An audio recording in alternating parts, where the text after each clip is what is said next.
लोकसभा चुनाव 2024 की तैयारियां शुरू कर दी है Congress party, Bahujan Samaj party, Samajwadi party और भारतीय जनता पार्टी ने। सबकी निगाहें हैं सिर्फ और सिर्फ प्रधानमंत्री कुर्सी पर कि इस बार अपनी अपनी पार्टी से किसी बड़े चेहरे को उस प्रधानमंत्री पद तक पहुंचाया जाए। लेकिन कहा जाता है कि अगर आपको पीएम पद तक का सफर तय करना यानी दिल्ली तक का रास्ता तय करना है तो उत्तर प्रदेश को जीतना जरूरी हो जाता है। और ऐसे में जिस तरीके से कांग्रेस पार्टी, सपा पार्टी और बसपा पार्टी रणनीति बना रही है, इसके आधार पर देखकर यही लग रहा है कि शायद इनकी रणनीतियां कारगर ना हो और भाजपा एक बार फिर से बाजी मार जाए। क्योंकि योगी आदित्यनाथ की सरकार ने पिछले कुछ सालों में इतना बेहतरीन काम कर दिया जिसको देखकर जनता भी हैरान है। जी हाँ, जिस तरीके से माफियाओं का सुपड़ा साफ किया, माफियाओं को खत्म किया और जिस तरीके से वहां पर तरक्की विकास हो रहा है, योगी आदित्यनाथ की हर तरफ चर्चा हो रही है। लेकिन इन सब के बीच मायावती ने एक ऐसा बड़ा आरोप लगाया, एक बड़ी प्रेस कॉन्फ्रेंस करी और इस प्रेस कॉन्फ्रेंस के जरिए मायावती ने कांग्रेस और भाजपा दोनों को निशाने पर लिया। जो बार बार ये कहते आए हैं कि मायावती तो सिर्फ और सिर्फ बीजेपी के लिए काम कर रही है, सबको पता है कि किसके साथ गठबंधन है उनकी पार्टी का। शायद वो गलत है इस समय, क्योंकि मायावती की नजर सिर्फ और सिर्फ प्रधानमंत्री कुर्सी पर है और उस रास्ते के बीच जो कोई भी आएगा मायावती की पार्टी उसको हटाती नजर आएगी अपने रास्ते से। तो इसी पर चर्चा करना चाहेंगे, जानकारी दे सारी। इससे पहले अगर आप चैनल पर नए हैं, सब्सक्राइब नहीं किए तो चैनल को जरूर सब्सक्राइब कर दे ताकि आप ऐसी ही लेटेस्ट अपडेट पा सकें। तो जिस तरीके से लोकसभा चुनाव को लेकर रणनीतियां बनाई जा रही हैं, इस रणनीतियों के तहत यहां पर कांग्रेस पार्टी की पहले रणनीति पर चर्चा करते हैं। 23 तारीख को बताया जा रहा है कि विपक्षी दलों की बड़ी बैठक है। कांग्रेस पार्टी वहां पर मुख्य रूप से रहेगी क्योंकि उनके पास देखा जाए तो लोकसभा चुनाव में भारतीय जनता पार्टी के बाद सबसे ज्यादा सीटें आती हैं, तो बार्गेनिंग करने के लिए उनके पास अच्छा मौका रहेगा। अब लोकसभा चुनाव को ध्यान में रखते हुए विधानसभा चुनावों से पहले भी, जी हाँ, 5 राज्यों में भी चुनाव होने हैं, तो लोकसभा चुनाव से पहले जो 5 राज्यों में चुनाव होने हैं उसको ध्यान में रखते हुए कांग्रेस पार्टी संगठन में बड़ा हेरफेर करने वाली है। जी हां, मल्लिकार्जुन खड़गे ने स्क्रिप्ट तैयार कर ली है। सोनिया और राहुल के विदेश लौटने पर चर्चा के बाद जून के आखिर तक इसका ऐलान किया जा सकता है। कांग्रेस पार्टी कमान संभालने के बाद खड़गे ने अब जाकर कांग्रेस के संगठन में बदलावों का अंतिम रूप दिया है। जानकारी के मुताबिक फिलहाल खड़गे राहुल सोनिया का इंतजार कर रहे हैं जो विदेश गए हैं। जैसे ही गांधी परिवार के ये सदस्य वापस लौटेंगे, खड़गे उनसे चर्चा करेंगे। चर्चा के बाद पार्टी के सामने इन बदलावों को पेश किया जाएगा। बता दें कि खड़गे ने जो प्लान बनाया है उसके अनुसार करीब 1 दर्जन राज्यों के कांग्रेस अध्यक्ष बदलने का प्रस्ताव है। इनमें सबसे ऊपर दिल्ली के कांग्रेस के अध्यक्ष अनिल चौधरी, पश्चिम बंगाल के कांग्रेस अध्यक्ष अधीर रंजन चौधरी हैं। इन्हें हटाकर पार्टी विपक्षी एकता को थोड़ा और मजबूत करेगी। जी हां, बहुत सारे इसमें नाम है जिसमें महाराष्ट्र, केरल, अरुणाचल प्रदेश, राजस्थान, बंगाल, यूपी, झारखंड, छत्तीसगढ़, इन सभी को हटाने की चर्चा। और ऐसा नहीं कि उनका हटा देंगे, इनको और बड़ी जिम्मेदारी दी जाएगी। अब कहा जा रहा है कि इन राज्य के अगर महासचिव भी हटाए जा सकते हैं। जी हां, कई सारे राज्य ऐसे जिनके महासचिव में भी बड़ा हेरफेर किया जाएगा। तो कांग्रेस के राज्यसभा सांसद प्रमोद तिवारी ने कहा कि जल्द ही पार्टी संगठन ने नई टीम का ऐलान किया है।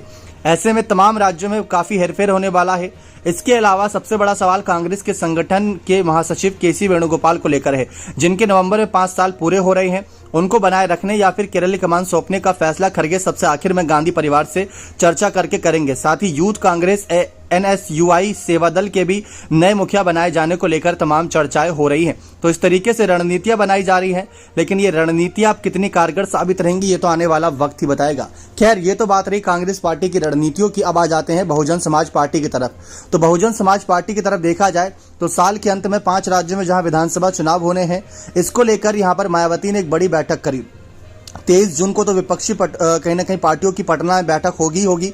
नीतीश कुमार विपक्षी एकता की अगुवाई कर रहे हैं इस समय, लेकिन मायावती ने मंगलवार यानी आज लखनऊ स्थित अपने आवास पर प्रेस कॉन्फ्रेंस किया। मायावती ने कहा कि राजस्थान, छत्तीसगढ़, तेलंगाना और मध्य प्रदेश में दलित और आदिवासियों का उत्पीड़न हो रहा है। जल्द हो रहे विधानसभा चुनाव में इन चारों राज्यों में बसपा यह मुद्दा उठाएगी, इसके प्रति जनता को जागरूक करेगी। इस प्रेस कॉन्फ्रेंस में मायावती ने कहा कि कांग्रेस और भाजपा में यह होड़ लगी हुई है कि कौन बड़ा हिंदुत्ववादी है, कौन बड़ा हिंदू भक्त है। इसी के चक्कर में पूजा पाठ में दोनों में अपने आप को माहिर दिखा रहे हैं। इसका साफ मतलब यह है कि सब इससे बाकी अन्य धर्म की उपेक्षा की जा रही है। यह संविधान की मंशा के विरुद्ध है। जी, आपको बता दें कि यहाँ पर मायावती ने जिस तरीके से कांग्रेस और भाजपा दोनों को ही निशाने पर लिया, ये बहुत ही तगड़ा निशाना माना जा रहा है। क्योंकि जब भी वोट बैंक की राजनीति आती है तो हिंदुत्ववाद को लेकर भाजपा आगे आती है और अल्पसंख्यक और सभी समुदाय को लेकर कांग्रेस आती है। लेकिन मायावती ने इन सभी को ही निशाने पर साधते हुए भाजपा और कांग्रेस दोनों का घमंड उतारा। अब बसपा सुप्रीमो मायावती ने स्पष्ट कर दिया है कि बसपा बसपा हर धर्म का सम्मान करती है। बसपा के शासन के दौरान सभी धर्म को बराबर स्थान दिया गया। उन्होंने आरोप लगाया कि दलितों का हर स्तर पर शोषण हुआ। कांग्रेस पर निशाना साधते हुए उन्होंने कहा कि अन्य राज्यों में दलितों की बात करने वाली अपने शासन वाले प्रदेशों में दलित अत्याचार के मामले को रोकने में विफल क्यों रही है। उन्होंने कहा कि इन राज्यों में दलितों की स्थिति खराब है। वहीं इस साल के अंत में 5 राज्यों में होने वाले चुनाव में मायावती ने अपने भतीजा आकाश आनंद को बड़ी जिम्मेदारी दी है। जी हां, क्योंकि अगर बसपा की तरफ गौर किया जाए तो बसपा में मायावती के अलावा कोई और बड़ा चेहरा नजर नहीं आता। तो उनके भतीजे जिनकी हाल ही में शादी हुई थी, उनको लेकर चर्चाएं थी कि मायावती इसको एक बड़ा राजनीतिक रूप दे सकती हैं, क्योंकि शादी में कई सारे बड़े राजनेता शिरकत करते नजर आए थे और बहुत चर्चाओं में शादी थी। अगर पारिवारिक होती तो परिवार तक बातें रखी जाती, लेकिन ये शादी पूरे राजनीतिक घराने से जोड़ी गई। तो ऐसे में इसको माना गया था कि राजनीति से जोड़ा जाएगा इसको, और वही हुआ। आकाश आनंद को बड़ी जिम्मेदारी दे दी। राजस्थान, मध्य प्रदेश जैसे चुनावों में भी वो शिरकत करेंगे और मायावती लोकसभा चुनाव पर नजर रखी।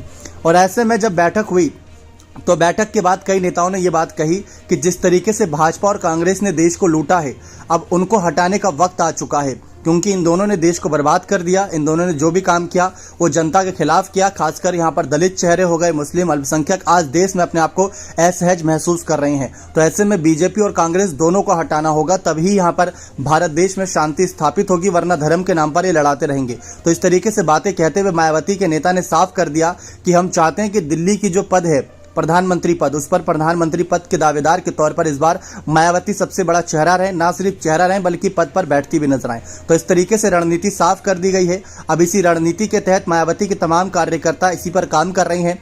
देखते हैं काम कितना कारगर साबित रहता है और इसके तहत रणनीति आगे क्या बनाई जाती है, क्योंकि मायावती की पार्टी ने यहाँ पर ऐलान तो कर दिया है कि उनकी पार्टी आगे जाकर काम को लेकर और भी अपनी प्रतिबद्धता दिखाएगी, लेकिन प्रधानमंत्री पद तक पहुंच पाना, वो भी अकेले दम से चुनाव लड़के, जो अभी तक पिछले 4 चुनावों में देखा जाए 20-25 सीट से ऊपर सीटें नहीं ला पा रही, वो 272 प्लस बहुमत का आंकड़ा कैसे ला पाएगी पार्टी। ये बहुत मुश्किल काम है, लेकिन नामुमकिन तो कुछ नहीं होता आज के समय में, करेंगे तो हो जाएगा।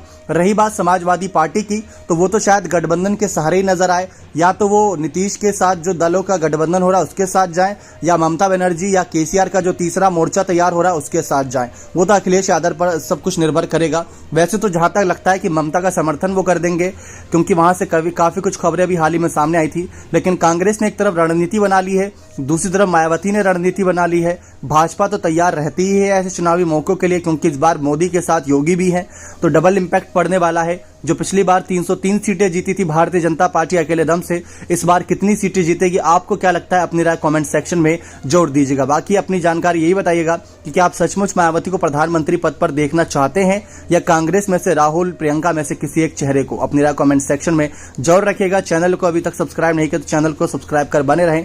ऐसी और ताजा जानकारियों के लिए बहुत बहुत धन्यवाद।